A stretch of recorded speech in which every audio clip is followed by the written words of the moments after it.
এই শরীরের এমন কোনো টিস্যু নেই, এমন কোনো সেল নেই, এমন কোনো অর্গান নেই যেগুলোকে আবার রিসাইক্লিং করে ব্যবহার করা যাবে, ট্রান্সপ্লান্ট করা যায়। আমরা বহু জায়গার মধ্যে আমরা ব্লাড ডোনেশনের জন্য যাই।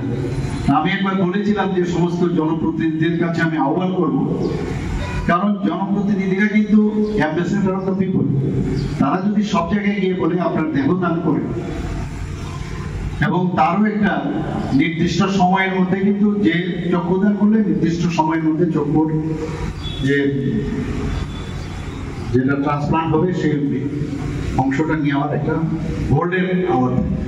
হার্ট ট্রান্সপ্লান্ট হবে তার জন্য থাকে, লিভার ট্রান্সপ্লান্ট হবে তার জন্য থাকে, কিডনি ট্রান্সপ্লান্ট হবে তার জন্য থাকে। তো এই যে একটা বিষয়, আজকে কাপড়ের সাথে আমি যখন চিন্তা করছি, প্রধানমন্ত্রীজি বলছেন যে যেভাবে হোক এটাকে একটা রিসাইক্লিং করাটাও, কোনো জিনিস ফেলে দেওয়া না, কোনো জিনিস ফেলে দেওয়া না, প্রতিটা জিনিসের ইম্পর্টেন্স আছে।